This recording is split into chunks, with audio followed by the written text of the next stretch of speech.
Ok, entonces iniciamos la clase, ¿verdad? Entonces hoy arrancamos con el desarrollo de contenido teórico. En esta primera parte, quizás les parezca un poco repetitivo a lo que ya vienen viendo en materias previas, o quizás les parezca un poco sencillo o muy básico, ¿verdad? Pero son cuestiones que necesariamente tenemos o que redefinirlas, definirlas o verlas nuevamente, ¿verdad? O rememorarlas, como quieran decir.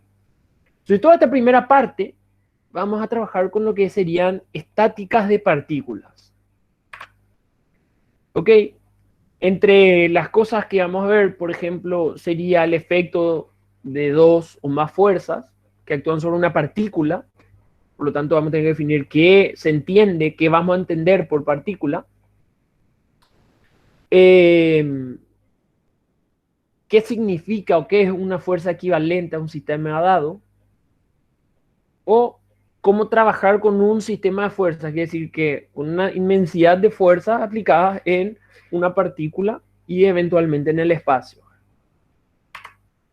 Entonces, lo primero aquí es entender a qué nos referimos con partícula. Partícula no significa que nosotros vamos a trabajar con un elemento subatómico de forma que es imposible tomar esas medidas a grosso modo ni nada. No, no hace referencia a eso, no hace referencia de hecho al tamaño. Hace referencia a que vamos a trabajar sobre un elemento que podría ser del tamaño de un punto hasta podría ser un cuerpo, en donde la forma y el tamaño de ese objeto no influya en el efecto de las cargas. Es decir, tamaño y forma del cuerpo en consideración no afectará la resolución de los problemas. ¿Ok? Quiere decir que yo puedo ubicarlos, todas las fuerzas en un cierto punto y definirlo. Perdón. Es decir, esto último. Todas las fuerzas se supondrán ejercidas en un mismo punto. Entonces, no importa si es 2 metros de ancho o si son 10 centímetros de ancho. En esta parte no va no se va a ver involucrada en la forma ni las dimensiones. Más adelante sí, vamos a tener en cuenta y vamos a ver que influye en otras cosas. Entonces, para eso vamos a tener que volver a rememorar algunas cuestiones, ¿verdad? En este caso, ¿qué es una fuerza? ¿Verdad? Hay algunos autores que dicen que para poder definir una fuerza necesitamos 3 ítems, hay otros que dicen 4. Eh, Básicamente no hay diferencia entre ellas. Tan solo el que dice 3 ítems son los ítems que aquí aparecen citados. Para poder lograr definir correctamente una fuerza necesitamos el punto de aplicación, la magnitud o módulo y por último la dirección. Y los que dicen que se necesitan 4, lo único que hacen es a esa magnitud, perdón, a esa dirección, desglosarlos en dos, que serían línea de acción y sentido de la fuerza. Definiendo todo eso, nosotros ya podíamos tener una fuerza correctamente descrita. Entonces, ¿qué sería el punto de aplicación? Su nombre ya lo dice todo. Es el lugar donde estaría actuando la carga. Es el lugar donde yo aplico la carga. Por ejemplo, aquí vemos, es el punto A. Es el punto A. Magnitud. Magnitud, entre paréntesis, dice módulo. Es el valor de esa fuerza. Pero al ser módulo es un valor positivo, es un módulo. Entonces, pueden ser 20, 30, 5, 0,3, 0,007. ¿Ok? Es un número. Evidentemente después le puedo agregar las unidades de medida. La dirección. Entonces, para definir la dirección, en general vamos a tener dos situaciones. Por un lado, línea de acción, que sería una línea ficticia que nada más está proyectada sobre el vector de la fuerza. Es decir, esta sería la fuerza de 10 libras, la línea de acción es esta línea punteada en negrito que va y se superpone con ella. Entonces, lo único que me indica es Sobre esta línea actúa la fuerza. Solamente eso. Y ahí es donde se le define el sentido. A va para arriba, A va para abajo, A está atracción, A está compresión, etc. Y el sentido se indica aquí con esta flechita. Entonces aquí veo que la fuerza de 10 libras tiene esa línea de acción que forma 30 grados con la horizontal y es saliente al punto A. Ahí está totalmente definido. El caso B es exactamente igual, solamente que el sentido cambia. Por ende, los efectos cambian. Por otro lado, vamos a tener que recordar también que era una fuerza resultante. Una fuerza resultante, así como dice su nombre, es tan solo el resultado de un sistema de fuerzas o de dos o más fuerzas. ¿Okay? Por ejemplo, yo puedo tener las fuerzas o vectores P y Q y quiero calcular la resultante. ¿Cómo puedo proceder? Vamos a darnos cuenta que hay cantidad de formas de proceder o cantidad de formas de calcular la resultante. Desde la ley del paralelogramo, la regla del triángulo, sumatoria componentes rectangulares, etcétera. Suma vectorial. Hay cantidad de formas. En general, yo no les voy a pedir que ustedes hagan o realicen un método en específico para hacer la suma vectorial, salvo que les indique expresamente. Pero en general, no. Eso quedaría, digamos, a consideración de ustedes, de acuerdo con el que se sientan más cómodos. Supongamos que quiero calcular la resultante entre P y Q. Por un lado, para poder calcular la resultante de fuerzas, lo que debo lograr primero es que todas esas fuerzas estén aplicadas en un punto o trasladarlos, con lo que conlleve eso. Una vez que yo puedo decir, todas estas fuerzas están aplicando un mismo punto, ahí recién puedo sacar la resultante. Si quiero hacer el método de la ley del paralelogramo, básicamente, ¿qué tengo que hacer? Tengo que armar un paralelogramo con estos vectores. Entonces, en el extremo de P, coloco una paralela a Q. Y en el extremo de Q, coloco una paralela a P, que serían estas líneas punteadas. En el punto de intersección, sería el extremo final del vector resultante. Y el vector resultante se define como el punto de origen hasta ese punto de intersección. A eso le llamamos ley del paralelogramo. ¿Por qué? Porque justamente como se ve aquí, se forma un paralelogramo. ¿Qué ocurre? Ese método es realmente un método más gráfico.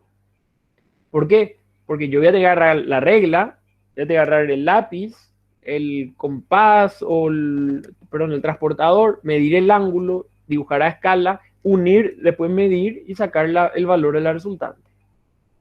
Entonces, es un método válido para pocas fuerzas, para dos fuerzas. Es medio rápido para dos fuerzas. Es más gráfico que otra cosa.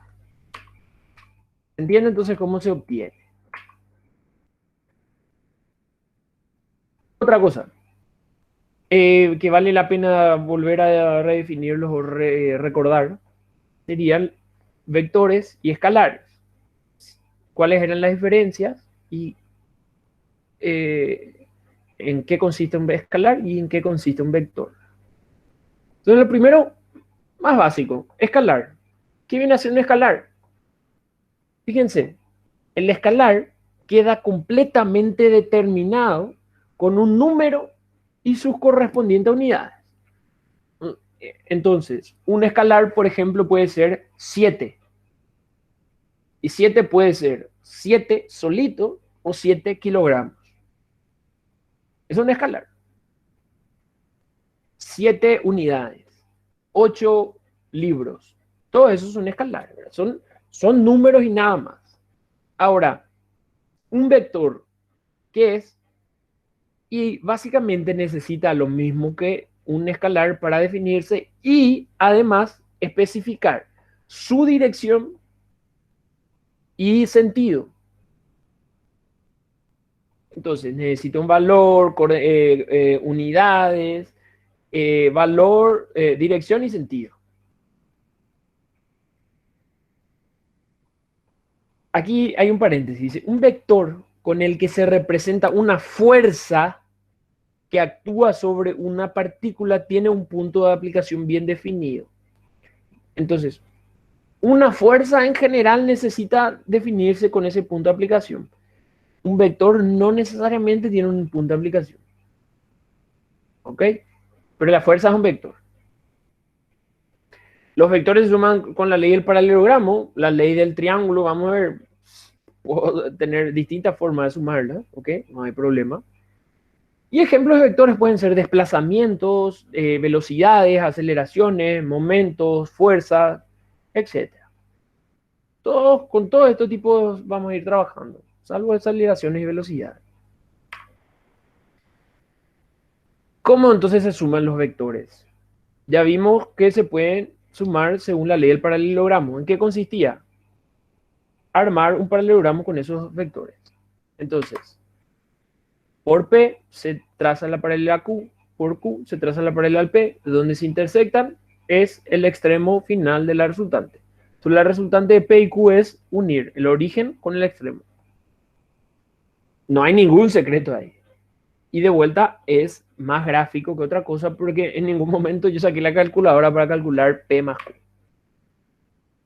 La otra forma que resulta de la ley del paralelogramo es la regla del triángulo. ¿En qué consiste? Entonces, parto de un punto o del punto de aplicación y coloco un vector. Coloco, por ejemplo, el vector P. A partir de ahí coloco el vector siguiente. Y el vector resultante sería el origen con el extremo. Y fíjense que aquí es independiente si yo hago primero P más Q o hago Q más P. En ambos casos me debe salir exactamente igual la resultante y la misma orientación, sentido y dirección. ¿Ok? Y fíjense que realmente resulta de la ley del paralelogramo, porque lo único que yo hice hace rato, o en el otro método, es colocar aquí Q. O en todo caso, colocar aquí P. Digamos que es un método simplificado. Por un lado, solamente tomo este triángulo o tomo este triángulo. Entonces, digamos, un método un poco más simplificado, pero da absolutamente lo mismo. En el caso de querer calcular la resta de vector, entonces, ¿cómo se define? La resta entre vectores se define como la suma del vector negativo. Entonces, si yo quiero hacer P menos Q, lo que se hace es, se agarra el vector P, ¿sí? Se le suma el vector negativo de Q.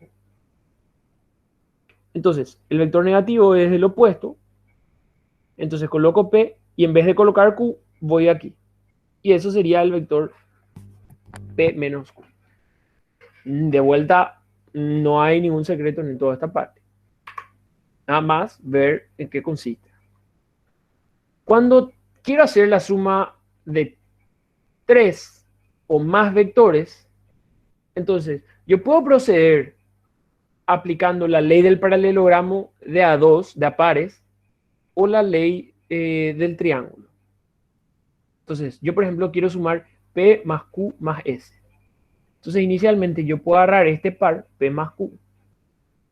Según la regla del triángulo, tengo esta resultante. A partir de ahí le agrego S y tengo esta resultante. Y puedo ir haciendo sucesivamente esto de a pares. O la otra forma es ir colocando los vectores uno detrás de otro hasta llegar al final. Y en ese caso puedo obtener la resultante de esta forma. Ahora, ¿qué ocurre? Esto es un método gráfico. Para eso, ¿qué debo tener? Debo tener una escala bien definida para las unidades de los vectores y una capacidad interesante de poder medir correctamente estos angulitos. Entonces es más gráfico que cualquier otra cosa. No es tan práctico, por así decirlo. Producto de un escalar y un vector, ¿verdad? Podríamos definir como lo siguiente. Aquí nada más dice, eventualmente yo voy a tener situaciones en donde quiera sumar P más P o quiera sumar todo esto, multiplicar por 2 veces, etcétera, etcétera. Entonces, al sumar P más P, me doy cuenta que yo quiero definir un vector de esta forma. 2 veces el vector original, 3 veces el vector original. Entonces, el producto de un escalar por un vector lo único que hace, o el escalar, el único efecto que le produce al vector al multiplicarlo, los únicos efectos, me retracto, son los siguientes. Uno, puede modificar su magnitud. Puede, ¿verdad? Dependiendo del valor.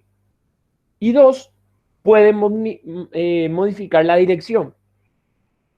Por ejemplo, si yo tengo el vector P y lo multiplico por 1,5, entonces lo que yo veo que va a ser modificado es la magnitud nada más. La dirección y sentido siguen siendo iguales.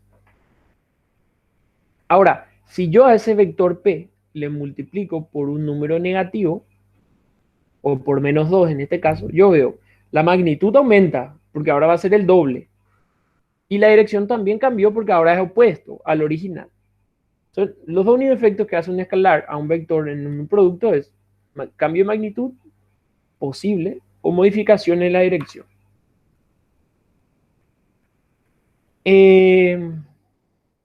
Entonces, básicamente ya sabemos sumar varios vectores o restar vectores o multiplicar un escalar por un vector.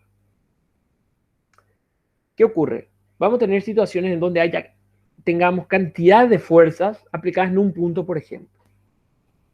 Y realmente ahí lo que nos interesaría a nosotros conocer es la fuerza resultante, para saber cuál es la dirección de la fuerza resultante, por ejemplo.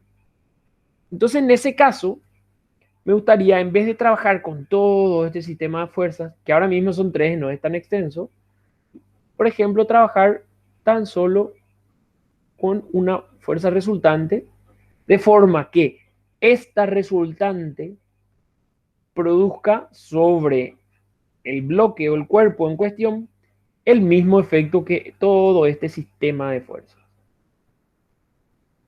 Esa es la condición. Sea totalmente equivalente a ese sistema de fuerzas. Entonces, ¿cómo yo hago?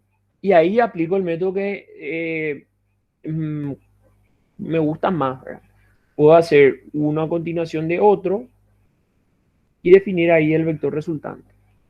Puedo hacer la ley del paralelogramo a pares, aplicar la regla del triángulo a pares, puedo sumar vectorialmente, puedo sumar por componentes, etc. Todos esos métodos vamos a ir viendo. Pero la idea es que yo puedo trabajar en vez de un sistema de fuerzas con una sola fuerza que produzca el mismo efecto. ¿Ok? De repente van a haber situaciones donde yo quiera calcular esa resultante y van a haber situaciones donde yo quiera calcular toda esta fuerza. Entonces va a depender más bien de la situación que otra cosa. Y así como yo todo un sistema de fuerza puedo reducir a una fuerza resultante, yo puedo hacer el proceso inverso. De una sola fuerza puedo dividir en cantidad de otra fuerza. ¿Ok? Cuando hacemos que una fuerza se descomponga en dos otros vectores o en otras dos fuerzas, estamos diciendo que estamos haciendo una descomposición de fuerzas en componentes. Por ejemplo, tengo esta fuerza F que está aquí, pero por alguna cuestión de la vida, yo quiero saber cuál es la componente que tiene, digamos, esta dirección, en una dirección inclinada. Entonces, ¿qué hago? Voy a descomponer la fuerza F en esa componente y en otra más. De forma que la suma vectorial de ellos me defina la fuerza F que tengo. Y van a decir, bueno, pero ¿para qué yo quiero descomponer una fuerza F? O sea, no tiene sentido, ¿verdad? Y realmente tiene mucho sentido. ¿Ok? Sobre todo tiene sentido cuando empecemos a trabajar con las componentes rectangulares. Ahí facilita la vida. Pero cuando, por ejemplo, yo optaría por esta forma. Optaría cuando imaginémonos que esto se trata de un bloque, ¿ok? Y está en un plano inclinado, ¿ok? Al estar en un plano inclinado, entonces al conocer esta componente, yo puedo directamente vincular esto, esa fuerza, con la fuerza de rozamiento y ver si es que se va a producir o no el deslizamiento del bloque. ¿Ok? Entonces vamos a encontrar la utilidad de descomponer la fuerza resultante en distintas componentes. Van a haber situaciones donde prefiero trabajar con componentes y situaciones donde no. ¿Ok? Aquí hay unos ejemplos, no sé si ejemplos, pero situaciones interesantes, ¿no? Fíjense, esta misma fuerza, no sé por qué no escribo. Fíjense que esta misma fuerza F yo descompuse en cantidad de componentes. En un primer caso, en componentes P y Q, como se indica. En un segundo caso, en una componente P' y Q'. Y en un tercer caso, en P doble prima y Q doble prima. Se dan cuenta que entonces una sola fuerza tiene infinitas posibilidades de descomponerse en dos componentes. Infinitas. Ahora, ¿qué ocurre si una de esas dos componentes se conoce? Ahí ya hay una única solución. Por ejemplo, este primer caso.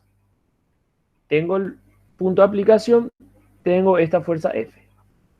Y alguien me dice, esta componente yo conozco, mide tanto, tal ángulo, tal dirección, tal sentido, etc. Por ende, por la regla de sumatoria de vectores, este sería el único vector Q que cumpla con la condición de que P vector más Q vector sea igual a F vector. Entonces, cuando una componente se conoce, la otra queda definida. ¿Ok?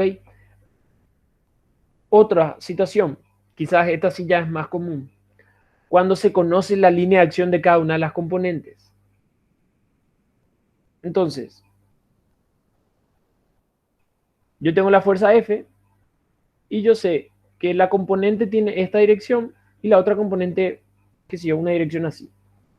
Entonces, como yo determino los valores y lo único que hago es, paralela a esta, trazo en el extremo F y paralela a esta otra, trazo en el extremo F. Y ahí se forma un paralelogramo. Los lados de los paralelogramos serían los componentes. ¿Ok? Entonces, son situaciones en general. Por sobre todo, esta segunda situación es en general cuando tomamos los ejes cartesianos. Entonces, yo sé que una componente es horizontal, la otra vertical, entonces es mucho más fácil. De vuelta, estos no son los únicos casos, pueden dar cantidad de particularidades, ¿verdad? Pero estos son los más comunes, los que vamos a notar en la mayor cantidad de veces. Ahora, fíjense que hasta aquí nosotros hablábamos de descomponer una fuerza en sus componentes.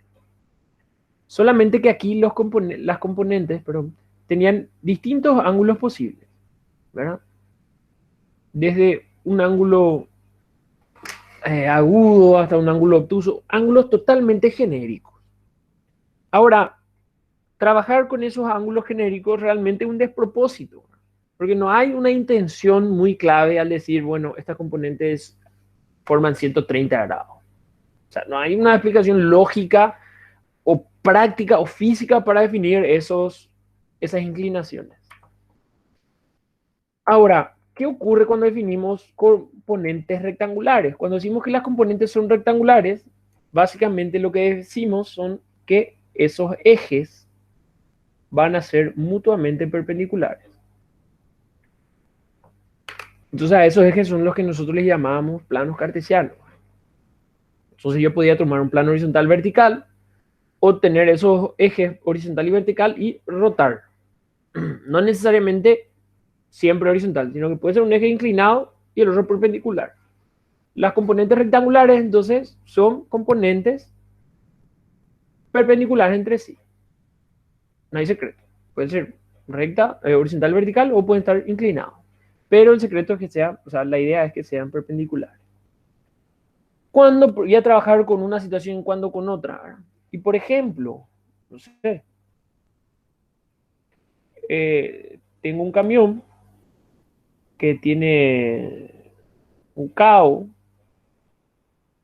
y soporta, qué sé yo, una cierta caja. ¿Ok? Esta caja tiene un cierto peso.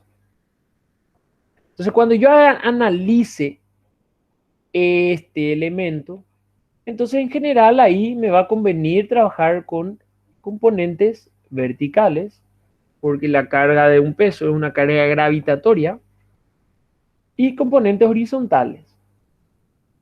Entonces aquí me voy a dar cuenta que en la componente vertical está el peso y por otro lado está la tensión del cable.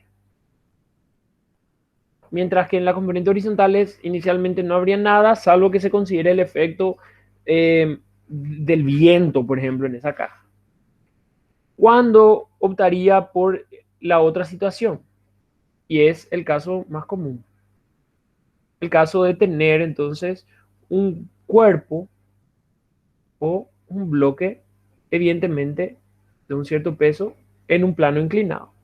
Entonces, cuando tenemos plano inclinado, en general es mucho más sencillo trabajar con ejes que sean de la siguiente forma. Un eje sea paralelo al plano inclinado, le podríamos llamar X', y el otro eje sea perpendicular. ¿Por qué? Por un lado, sobre este eje va a aparecer la normal y evidentemente en el otro eje estaría la fuerza de rozamiento. Evidentemente aquí está el peso, ¿verdad? Que hay que definir según su componente. Pero ¿qué ocurre? Yo me voy a dar cuenta más adelante que la fuerza de rozamiento depende del valor de la normal. Entonces me conviene tenerlos de forma totalmente separadas o independientes. ¿Cómo logro eso? Teniéndoles en ejes perpendiculares. Entonces se dan cuenta, depende de la situación que yo quiera analizar para poder definir si los ejes tomo horizontal y vertical o tomo oblicuos.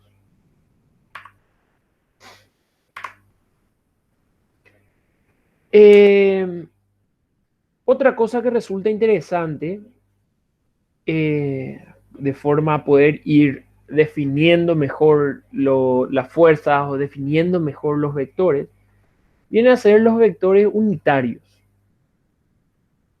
Estos vectores unitarios van a tener la dirección de los ejes X, y cuando trabajemos en tres dimensiones, de Z. Ok, supongamos ya colocar aquí la Z.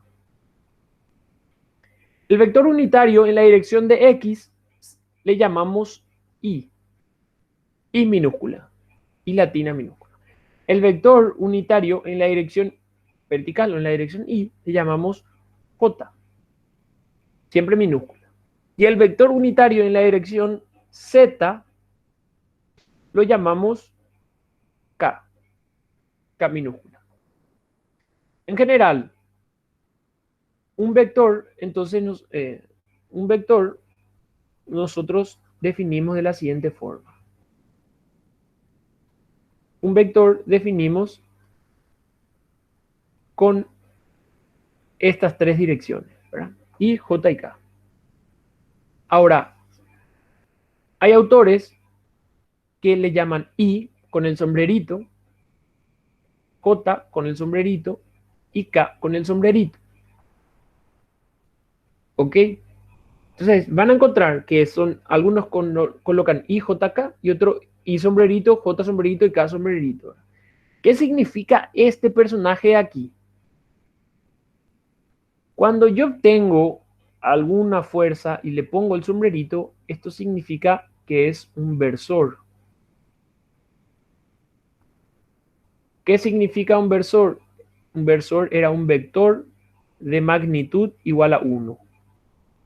Como son vectores unitarios, entonces en vez de colocarlo I, le pongo I versor, J versor, K versor. El sombrerito indica que es vector unitario. Entonces, si yo tengo esta F y yo escribo F sombrerito, sería este valor acá pequeñito que tenga una magnitud igual a 1. ¿Ok? El sombrerito es nada más que indicar un versor o un vector unitario.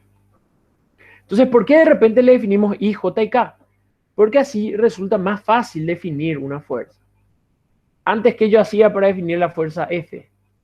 Yo hacía que esto era P más Q. ¿Ok? Y eventualmente decía, es la componente en X más la componente en Y. Ahora lo que voy a decir es, bueno, esta fuerza es la componente X tiene la dirección del versor Y más la fuerza en Y tiene la dirección del versor J. Eso como que ya va siendo una forma más general de poder expresar un vector. La idea es que nosotros podamos tener una forma general de expresar un vector para poder interactuar más fácilmente entre ellos, hacer suma vectorial, producto vectorial, sumar matrices, producto de matrices, que todo sea mucho más sencillo. ¿Ok? Y justamente aquí se da el producto escalar con un vector. Este fx da la magnitud en la dirección y. ¿Ok? Entonces lo que les dije, esta fuerza F nosotros descomponíamos en sus componentes horizontales y verticales. Eso puedo escribir según una forma vectorial ya teniendo en cuenta sus componentes unitarias. Entonces, aquí yo puedo escribir de la siguiente forma. Fíjense que en el libro, no es que está mal, sino que en el libro cuando aparece un vector o una fuerza indicada en negrita, él realmente lo que quiere representar es vector. ¿Ok? Cuando esto no está en negrita y está en cursiva, lo que quiere representar es que es un escalar. Fíjense que aquí la I está en negrita. Aquí, esto es un vector, esto es un escalar, esto es un vector, escalar, vector. Entonces es lo que le dije, esto ya es una forma más general para definir un vector o una fuerza. Por último, esto está totalmente correcto, pero hay veces que yo quiero conocer la orientación porque quiero saber qué ángulo forma con el plano inclinado, con el plano vertical, etcétera. Entonces hay veces que ese ángulo tita que está indicado aquí, o su complemento, yo quiero conocer. ¿Cómo determino? Directamente la componente, la fuerza real por coseno debería ser la componente o el otro. Y a esos cosenos nosotros le damos, o a ese ángulo tita, pero nosotros les damos un nombre, una interpretación más adelante. Por ejemplo, tenemos esta situación donde yo quiera definir la dirección y magnitud de la fuerza F conociendo su componente. Entonces, para poder definir la fuerza F, yo debería poder expresarlo de una forma genérica o de una forma vectorial. Porque yo no puedo decir, bueno, la fuerza F vale 2000 libras. Ahí yo no tengo idea cuál es la dirección, cuál es el sentido, dónde está aplicado, nada, no sé. Yo no puedo definir solamente con el valor numérico. Yo tengo que definir de acuerdo a una forma vectorial o indicar la dirección. Vamos a suponer que queremos calcular eso. Entonces, lo primero sería determinar la magnitud. En este caso sería magnitud de F. ¿Cómo haría? Lo bueno de trabajar con coordenadas rectangulares es que la suma vectorial se da según el teorema de Pitágoras. ¿Por qué? Porque al final termina siendo la diagonal de un triángulo, perdón, la hipotenusa de un triángulo rectángulo. Entonces, para poder calcular la magnitud, ya voy a hacer un poquito más arriba. La magnitud de F, entonces yo hago F igual a la componente en x al cuadrado más la componente en y al cuadrado. Raíz. Esto sale igual a 700 al cuadrado más 1500 al cuadrado raíz. Y de ahí saco la magnitud, ojo, tan solo la magnitud del valor f. 700 al cuadrado, 1500 al cuadrado, raíz. 1655,29. Entonces, yo lo único que tengo es la magnitud. Ahora, si yo les digo a ustedes, hay una fuerza F aplicada en A de 1600, ustedes no van a saber si es de tracción, no van a saber si es de compresión, no van a saber si va para la izquierda, para arriba, en qué orientación. Entonces, algo bueno para definirlo es esa dirección, que no necesariamente puede ser con el ángulo horizontal, puede ser también el complemento, como les había dicho, por ejemplo, este ángulo alfa o ángulo beta, como quieran llamar. Entonces, lo siguiente sería bueno definir la dirección. No sé qué escribí ahí.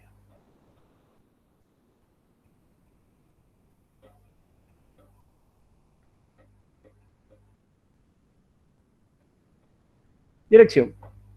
Entonces, ¿cómo? Yo, haciendo tangente de tita, me doy cuenta que es el cateto opuesto, que sería la componente vertical, dividido el cateto adyacente, que sería la componente horizontal. En este caso queda 1500 sobre 700, y de aquí es que yo puedo calcular el valor de tita, ¿verdad?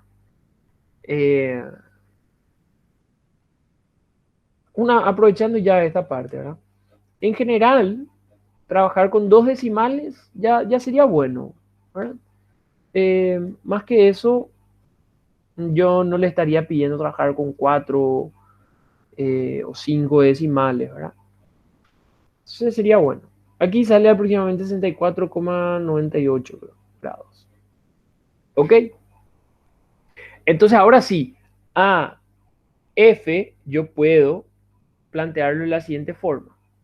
Puedo decir que la fuerza F vale 1655,29 libras, y aquí le indico la inclinación respecto al eje horizontal.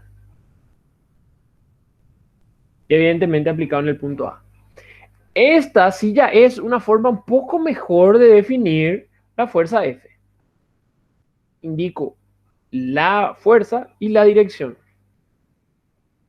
¿Ok? De cualquier forma, esta sigue siendo una forma un poco informal, ¿verdad? Redundantemente. Si alguien quisiese indicar el ángulo alfa, hubiese hecho esto. Y ahí alfa igual a 25,02 grados. ¿Vale? Entonces, cualquiera de esas formas hubiese estado bien ya para definir. Ahora, ¿qué ocurre? Hay una forma mejor, que es la de trabajar con esos vectores unitarios que habíamos dicho. Entonces, otra forma también de repente para decirlo sería escribir fuerza y tratar de escribirlo de forma vectorial. Dijimos que era igual a la componente horizontal más la componente vertical. ¿Ok? La componente horizontal, ¿cuánto valía? 700 libras. La libra voy a quitar para no encimar tanto. Pero versor I.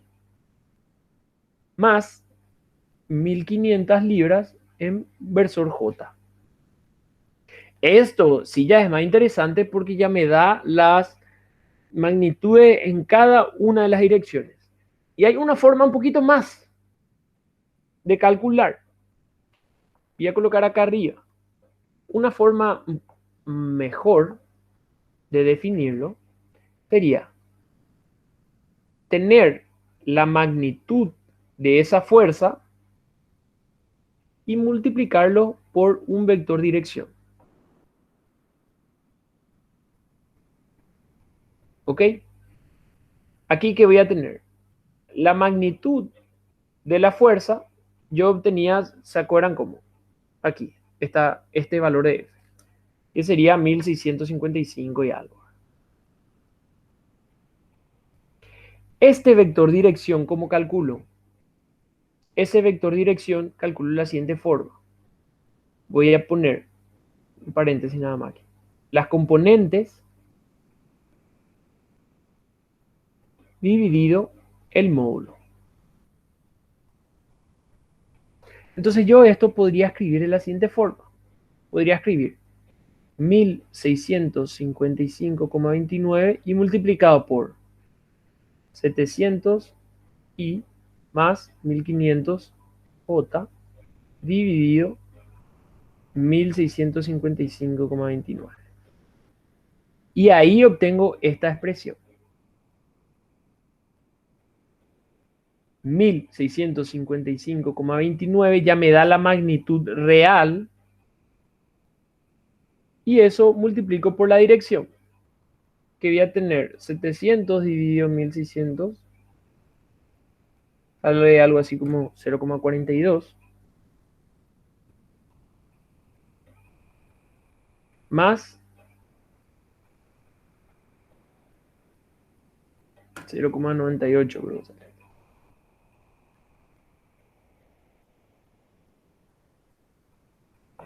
¿Ok? Esta es la mejor forma de lograr definir un vector. ¿Por qué? Porque al ver, yo veo la magnitud, cuánto vale esa fuerza, y veo aquí la dirección o las componentes. Otra forma es dejar aquí como dejamos aquí arriba. Ahí veo estrictamente las componentes. Pero acá no veo el módulo, no veo la magnitud de la fuerza. Y otra forma es la más informal, que es esta, indicándole el valor y la orientación. ¿Ok? Entonces, son varias las formas en las que nosotros podemos indicar una fuerza o un vector fuerza. Algunas nos proveen más información que otras, pero va a depender de vuelta qué tanta información yo quiero dar o qué tan básico quiero presentar. ¿Ok? No hay ningún problema en ninguna de estas formas. Son tan solo formas distintas de expresar. Esta última parte me adelanté un poquito, pero igual vamos a ver más adelante.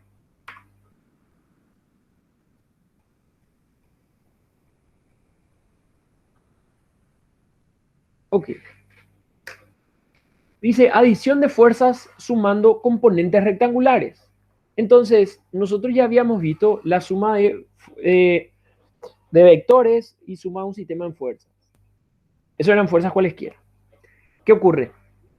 De vuelta, llegamos a la particularidad de que en algunos momentos me va a resultar mucho más fácil trabajar con componentes rectangulares que trabajar con los vectores totalmente definidos. En los casos como por ejemplo de los planos inclinados me conviene trabajar con componentes.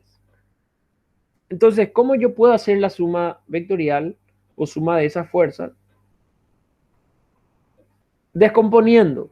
Entonces la idea es descomponer cada una de estas fuerzas en sus componentes rectangulares. Perdón. Por ejemplo, P, descompongo en PX, PI, S, SX, SI, Q, QX, QI.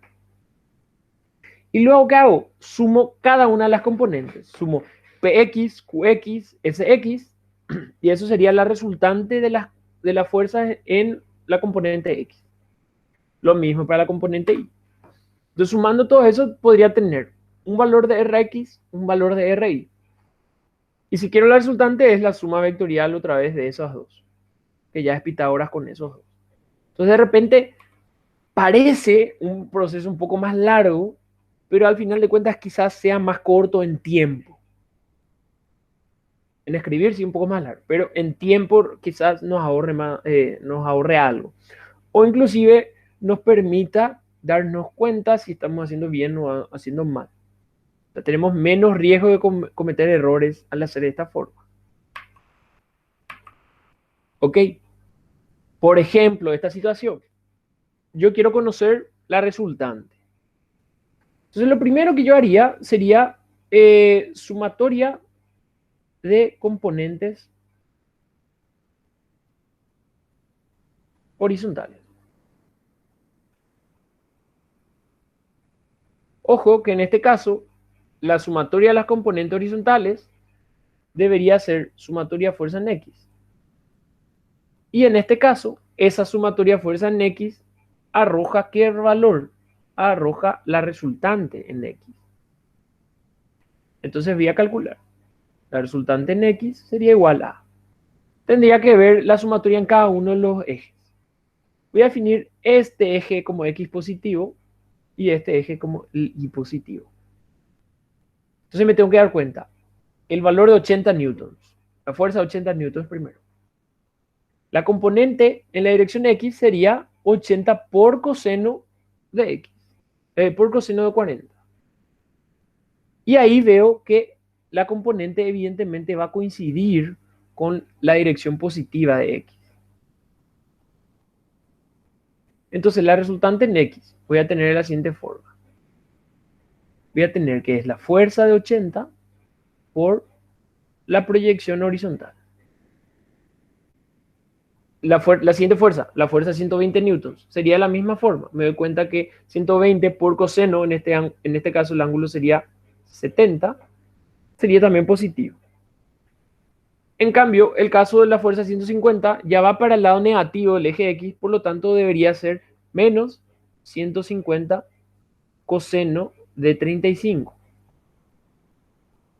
Si es que no quiero poner menos 150 coseno de 35, yo podría haberlo puesto 150 coseno de 145. Ahora,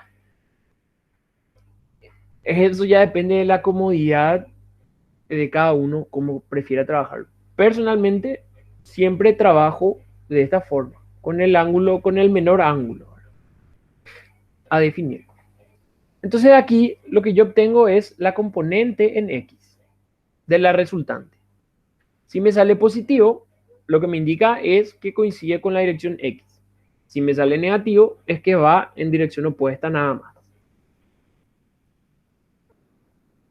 A ver, 80 coseno más 120 coseno de 70. A mí me salió menos 20,55, profe. Ok. Inclusive, yo puedo mejorar esto, ¿verdad? Y decir que la resultante vectorial tiene esta dirección. Evidentemente está en newtons. Lo siguiente, calcular la componente vertical. En este caso, los tres van a ir en la dirección positiva y entonces los tres se suman. Y aquí yo ya puedo hacer mucho más rápido, porque la componente vertical sería 80 seno de 40 más 120 seno de 70 más 150 seno de 35. ¿Por qué digo que puedo ir mucho más rápido? Porque evidentemente aquí la componente horizontal yo hice por el coseno del ángulo. La componente horizontal, vertical sería entonces por el seno de ese mismo ángulo. ¿Okay? Coseno, y aquí entonces sería el seno. Coseno, entonces sería el seno. Lo único que debería tener en cuenta serían cómo serían los signos. Y de aquí entonces yo puedo obtener RI. Evidentemente debería ser un valor positivo, ¿verdad? 78,15. 78. Sí, Esto coincide con J y en newtons. Ok, entonces aquí tengo esto. Entonces, ¿cómo yo puedo calcular el valor o la magnitud de la fuerza resultante? Sería Rx al cuadrado más Ri al cuadrado.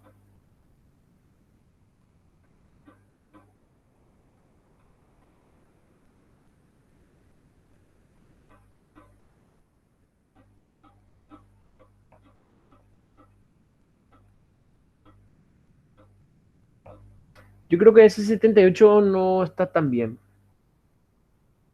A ver, 80 seno 40 más 120 seno 70. 50,22. Ok.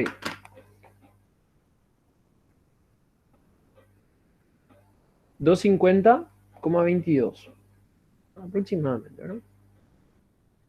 Ok. En este caso, yo puedo calcular el resultante como la suma de las componentes al cuadrado. sería 20,55 al cuadrado más 250,22 al cuadrado raíz. ¿Eso qué valor me arroja?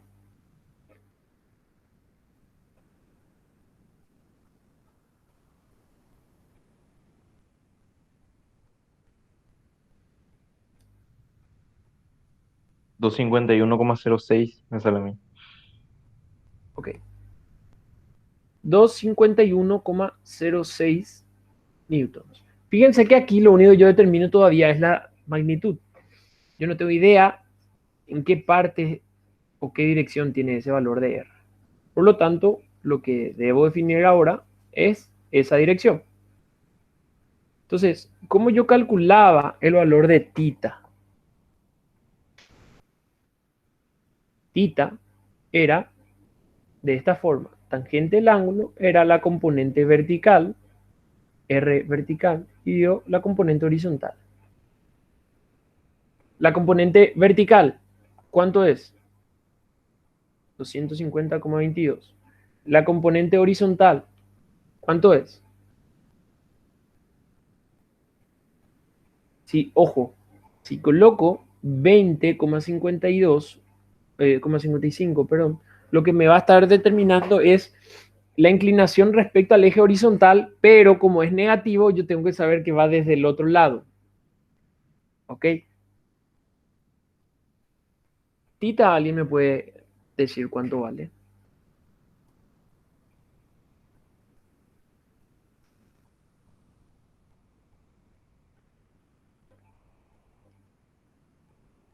A mí me sale 85,30. Eh, Negativo, Menos 85,30. sí.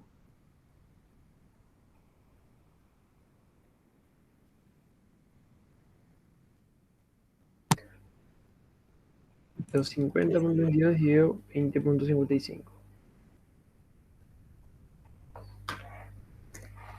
¿Cuál es la interpretación que ustedes le dan a ese ángulo negativo?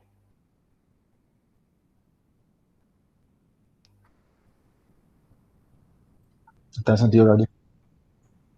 Que está en sentido horario. Excelente. Entonces, ¿cómo yo colocaría la fuerza resultante? Yo sé que parte de aquí y es así. Donde el valor que me salió es este de 85,30. Y el sentido horario está porque al hacer componente vertical sobre horizontal, siempre parte desde este eje.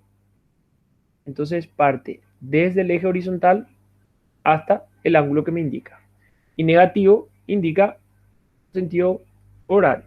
Positivo indica antihorario. Ok, entonces ahí yo todo el sistema de fuerzas puedo reemplazar por esta única resultante y ahí ya queda definido. Entonces, lo que hubiese agregado aquí es, por ejemplo, esta definición de tita y decir que aquí tita vale 85,30. Entonces, esto es una forma de expresar ese valor resultante teniendo en cuenta la magnitud y la dirección. Hay veces que me va a pedir, hay veces que esto es suficiente, pero cuando me pide expresar de forma vectorial, esto no es suficiente. Cuando me pide expresar de forma vectorial, tengo que tener en cuenta las componentes. Entonces, si quería la forma vectorial, aquí arriba debería ser Rx sería menos 20,55 en y en J sería más 250,22J. Otra forma sería la que les mostré hace rato. Colocar la magnitud o el módulo aquí afuera y aquí multiplicar cada una de las componentes dividido esa magnitud, ¿verdad? Ya 20,55 y 251,06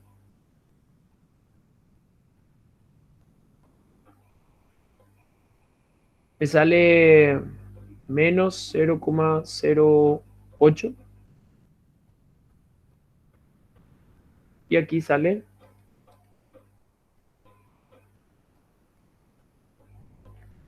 0,99 aproximadamente. Entonces, esto sí sería de forma vectorial. ¿Ok? Entonces va a depender cómo les pide el ejercicio. Si les pide magnitud y sentido, está de aquí. De forma vectorial, está de aquí. Si no les especifica la forma, ahí queda a elección de ustedes. Ojo que cuando les pide dirección y sentido, fíjense que alguien... Voy a borrar aquí esta parte. Alguien puede querer indicar el ángulo agudo, otro que puede indicar el ángulo obtuso, otro puede querer indicar el ángulo desde el eje vertical. Entonces no hay problema con eso. Lo único es, yo puedo indicar este valor de tita. Entonces, eso debe ser reflejado en alguna parte. Yo puedo indicar todo esto como un ángulo alfa.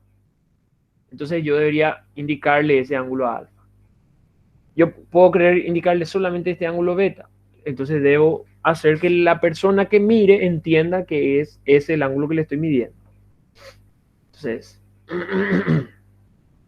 van a encontrar la forma. No es que hay solamente un ángulo que me define, sino que es respecto a qué eje es lo que estoy midiendo. Y me gustaría ver todavía un poquitito más. 2 láminas más, si me permiten, ¿verdad? Y luego ya terminamos por hoy. Por último, entender qué es el equilibrio en una partícula. De momento nosotros solamente sumamos y calculamos la resultante. Ahora, para decir que una partícula o un cuerpo, una partícula está en equilibrio, entonces basta con decir que la resultante de todas las fuerzas que actúa sobre una partícula es cero. Entonces, para eso nosotros aprendimos a calcular el resultante. Para al final de cuentas ver si una partícula o no está en equilibrio. Entonces, si yo puedo decir que la resultante es cero, o lo que se traduce es que yo estoy diciendo la sumatoria de fuerzas sobre una partícula es cero. Quiere decir que el efecto sobre esa partícula va a ser nulo. Ahora, ¿qué ocurre? Sumar estas fuerzas, y cuando tengo 5, 6, 7, se convierte un poco tedioso. Si quiero hacer el método del triángulo, el método del paralelogramo, etc. ¿Por qué? Porque eso es más bien para métodos gráficos y demás. Entonces, la forma más fácil es establecer por componentes. Y si la sumatoria de fuerzas es cero o la resultante es cero, yo puedo traducir eso a otra forma de expresar. Yo puedo decir que la sumatoria de fuerzas en la componente X sea igual a 0, o la sumatoria de componentes de la fuerza en Y sean igual a 0. ¿Eso qué implica? Que la resultante en X sea 0, la resultante en Y sea 0. Y como Rx al cuadrado más Ri al cuadrado, raíz de eso era igual a R, esto por lo tanto terminaría siendo 0. Entonces, en general, yo puedo hacer la siguiente forma para el equilibrio de una partícula. La resultante de fuerza igual a 0 o la resultante de las componentes igual a 0. ¿Cuál es más fácil? Se van a dar cuenta de que la resultante por componentes es mucho más fácil de calcular. Salvo que, fíjense, aquí por ejemplo este 400 yo no tengo de forma vectorial.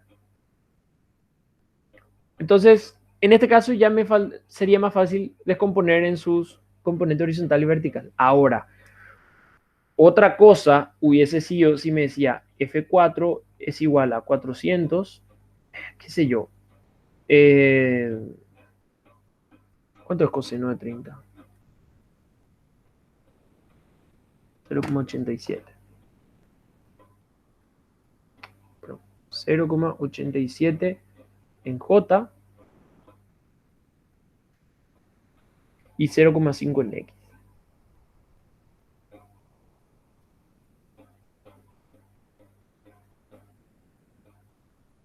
Entonces, si yo tengo todas las fuerzas así, entonces ahí sí es más fácil calcular la resultante, porque voy sumando directamente. Ahora, si tengo, así como indica aquí, solamente la fuerza y el ángulo, entonces es mucho más fácil trabajar con las componentes horizontales. Entonces, de vuelta, yo tan solo haciendo la resultante igual a 0 o haciendo por las componentes igual a cero, puedo lograr decir que esa partícula al final está en equilibrio. La primera ley de Newton es para poder recordar, ¿verdad?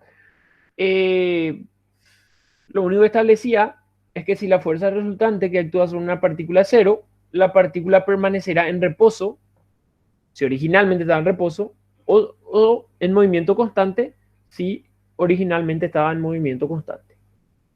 Es decir, un cuerpo permanece en la misma naturaleza en la que estaba, salvo que exista alguna perturbación que lo altere. Ok, entonces para no robarle más tanto tiempo, por hoy dejaríamos hasta aquí. Entonces en la siguiente clase estaríamos terminando esta parte, que nos quedan 3 o 4 láminas, ¿ok? Y luego ya podríamos o empezar el capítulo 3 y al final hacer un compilado de ejercicios, o quizás ya practicar mañana. Entonces, si es que no hay ninguna consulta con las cosas que vimos, yo sé que toda esta parte ustedes la manejan muy bien. O sea, si no hay consultas, podríamos dar por terminada la clase. Si es que hay consultas, entonces es el momento ahora.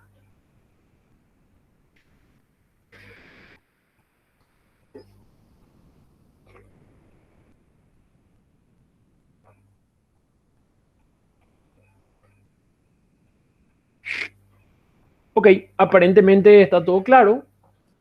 Entonces, por mi parte es todo por hoy. Les agradezco bastante la atención y nos vemos mañana.